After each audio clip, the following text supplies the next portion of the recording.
Bonjour Annette. Donc, vous allez m'excuser de prendre ce nom d'emprunt, c'est juste pour garder votre anonymat.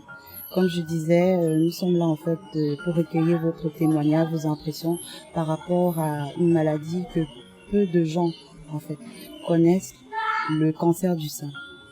Donc, déjà, pouvez-vous nous dire comment vous avez découvert que vous aviez le cancer du sein?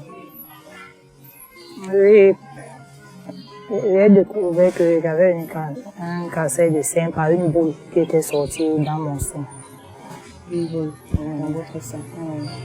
Et qu'en avez-vous pensé la première fois?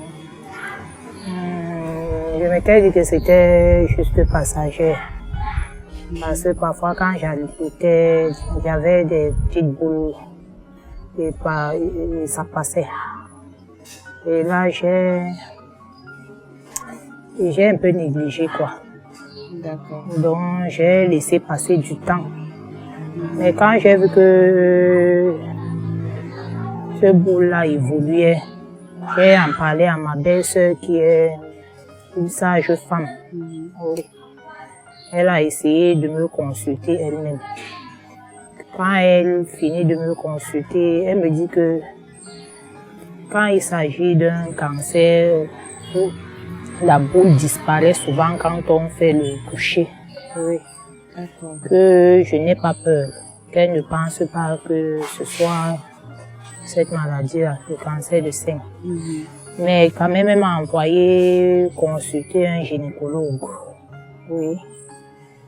Il m'avait consulté, il m'avait envoyé faire un écho mammaire.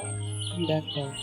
De là, de l'écho mammaire, ils m'ont envoyé faire une mammographie. Et là, toujours, j'ai continué de traîner. Je n'avais pas envie de faire la mammographie. Parce que, à tout le monde dont j'en parlais, parce que moi, naturellement, quand j'ai un problème, j'aime beaucoup parler. Oui. En parler à plusieurs personnes pour qu'on essaye de m'aider, quoi. Chaque personne dont j'en parlais me disait, oh, tu as trop peur, il n'y a rien. Ça va passer, faut pas mettre ça dans la tête. Il n'y a rien, ça va passer. D'autres me conseillaient de frotter d'huile d'olive dessus, que la boule allait disparaître, tarir, quoi. D'accord. Je suis restée, je peux vous dire, 1 an. Oui, la boule n'était pas partie. Plutôt, ça évoluait. Oui. Et là, j'ai eu une masse sur tout le sein. Elle est devenue dure comme le caillou. Pourtant, il y avait la tumeur déjà installée. Oui, c'est comme ça. Donc, quand je constate que l'évolution là pour moi n'était pas bien et que le sein se déformait aussi déjà petit à petit, je me suis rendue à l'hôpital gynéco de Yassa pour faire la mammographie. C'est quand je fais la mammographie qu'on découvre que j'avais un cancer de sein. D'accord.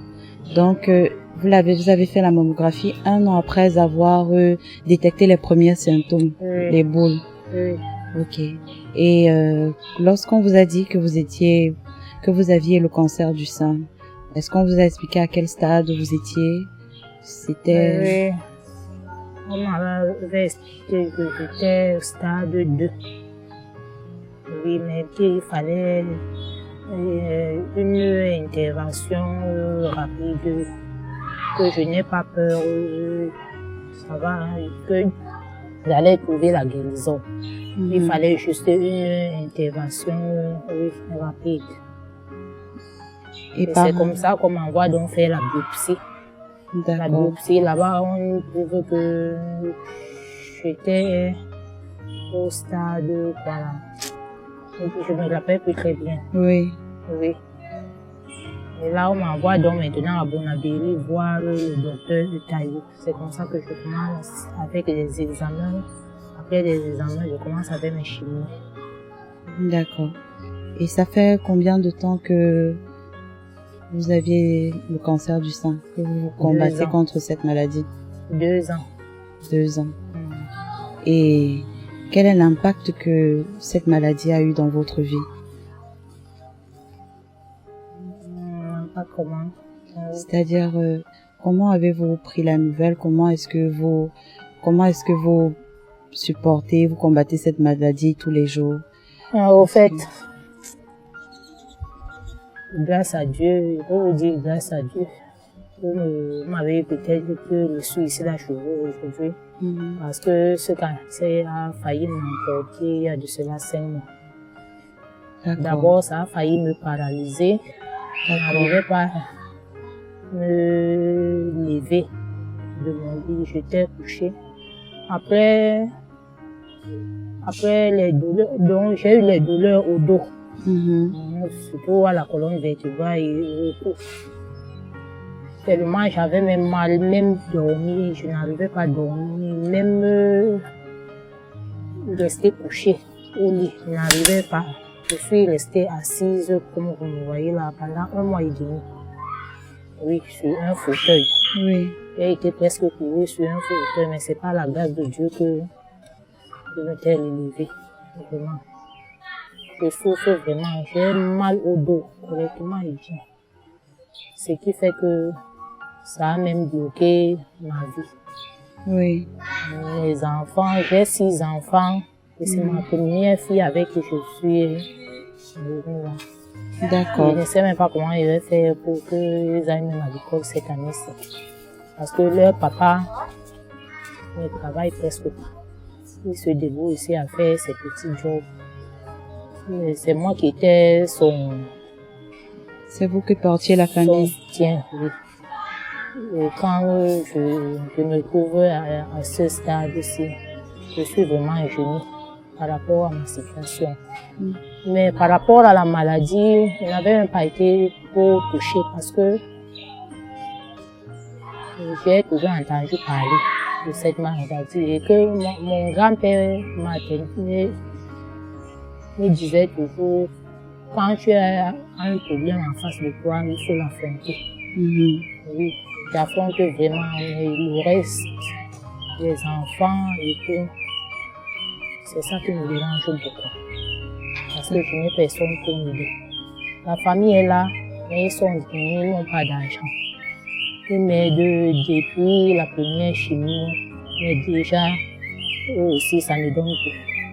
Je ne sais même pas si je vais continuer avec mes chimies. Donc, je ne connais pas. D'accord, Annette.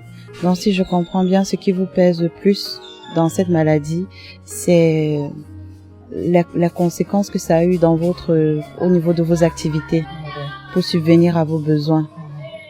Ce n'est pas réellement le fait d'avoir le cancer du sein. Non, ce n'est pas le fait d'avoir le cancer du sein. D'accord. Parce que et aussi s'il y avait aussi des moyens, je sais que je pourrais survivre à cette maladie-là. Mais quand il y a des moyens et tout, je suis vraiment touchée. Ça me dérange beaucoup. Je fais les efforts de ne même pas réfléchir, mais ça ne donne pas. Je n'arrive même pas bien dormir la nuit. Parfois, quand je dors à minuit, là, parce que parfois je laisse, quand je me lève à 6 heures, je reste à 6 heures toute la journée. Même si j'ai sommeil, là, j'ai peur même d'aller au lit. Jusqu'à minuit, oui. J'entre dans la chambre pour pouvoir peut-être dormir un peu. Je dors 1 heure, 2 heures. Après, le sommeil part jusqu'au matin. D'accord. Et dans votre famille, vous nous avez fait comprendre que vous connaissiez déjà le cancer du sein. Du moins, vous avez déjà eu à entendre parler dans le passé. Oui, j'avais déjà eu entendu parler beaucoup même. C'est là quand la boule était sortie, moi j'avais directement pensé au cancer du sein. D'accord. Mais c'est les gens qui me remontaient en me disant non, n'aie pas peur, c'est rien, et tout. Parce que moi, dès toute petite, j'ai toujours entendu parler du cancer du sein. Donc pour moi, la maladie du sein, c'est seulement le cancer. Donc, je n'avais pas pensé à autre chose D'accord. que le cancer. Dans votre famille, en dehors de vous, est-ce que vous avez quelqu'un d'autre qui a eu à avoir le cancer du sein? Jamais. Depuis que Jamais. Jamais. D'accord. Aucun cancer. Et si je comprends bien, c'est le soutien de votre famille, de votre mari, de vos enfants qui vous permet de continuer à vous battre. Oui. D'accord. Et auriez-vous un mot pour les femmes et même pour les hommes, parce que je crois que votre mari doit être d'un grand soutien pour vous, même si financièrement ce n'est pas trop ça, mais moralement il vous épaule. Oui, beaucoup. D'accord. Beaucoup, c'est lui, surtout lui. Chaque matin ou soir, il me dit, il faut beaucoup prier, ça ira. Oui, et qu'il ne faut pas être pensif.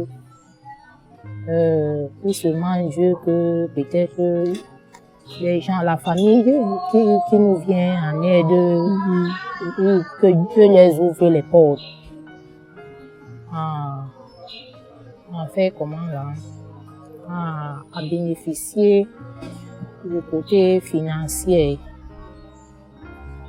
Et à toujours nous aider par rapport à ta maladie. Quant aux enfants, plus seulement Dieu qu'ils aient la santé. Par rapport à l'école, on verra des années à venir. Mais il faut beaucoup penser plus à toi. Ne pense pas à nous, pense à toi. Pense à ce que tu retrouves ta guérison. Donc tous les jours, tous les matins comme soir, il est toujours en train de nous remonter comme ça. De nous parler comme ça. D'accord. Même chose pour la famille, les enfants aussi. Parfois, quand moi je me mets à pleurer, c'est les enfants qui me disent non, maman ne pleure pas, il ne faut pas pleurer, ça ira. Donc, ce que je peux dire aux hommes et aux femmes qui sont atteints de cancer, d'être, de mettre la tête haute, de ne pas être pensif, d'oublier qu'ils ont une telle maladie. Oui, parce que c'est comme ça que moi je fonctionne. Je pense que ça ira. D'accord. Parce que c'est les soucis qui tuent. Quand tu as une telle maladie, tu mets les soucis dans l'environnement, ça ne peut pas donner. Je comprends. Ça ne peut pas donner. Tu vas attendre prendre le traitement, mais tant que tu es pensif, jamais. Ce n'est pas facile, oui, mais il faut s'efforcer quand même. D'accord. Et si vous me permettez, Annette, j'aimerais qu'on revienne au niveau du traitement. Vous avez dit vous avez commencé les chimios avec le docteur Taillou. Ça se passe comment? Je vais dire, combien de fois devriez-vous faire des chimios? En fait, j'ai 2 chimios à faire. J'ai une grande chimio par rapport au sein, Oui. à mon sein malade. Et j'ai une petite chimio. La petite chimio, le docteur Taillou m'avait expliqué que, comme le scanner avait montré que mon os, mon vertèbre, donc du coup, jusqu'à la colonne vertébrale, était touché, rongé par les métastases. Il fallait, donc, c'est cette petite chimio qui aide à brûler ces métastases-là. Parce qu'elle avait demandé aussi la radiothérapie, mais comme il y avait pas l'argent, on nous avait parlé de 800 000. La famille n'a pas pu obtenir cette somme-là. Donc, le pourquoi j'ai fait la petite chimio. Et l'autre, la grande chimio, aussi, je fais après 3 semaines aussi. D'accord. Je suis déjà à la 3e chimio. J'ai rendez-vous le 29 pour la grande chimio. D'accord. Et là où, je ne sais pas. Et la grande chimio, elle coûte combien? La grande chimio, au fait, on ne compte pas, hein. Cette maladie, c'est vraiment, on ne compte pas l'argent. D'accord. Parce que ce mois-ci, je peux compter pour des dépenses même à 200 000. Au mois qui suit à 250, au mois qui suit moins de 200 000. Donc on ne compte pas. On ne peut pas vous donner un taux exact. D'accord. Mais c'est tellement coûteux. Oui. D'accord, Annette. Je vous remercie d'avoir accepté de partager votre impression, votre témoignage sur la maladie et d'avoir honoré notre rendez-vous. Je peux vous dire que vous êtes très courageuse et j'espère réellement qu'il y aura une suite favorable à votre cas. Merci encore, Annette. Merci aussi.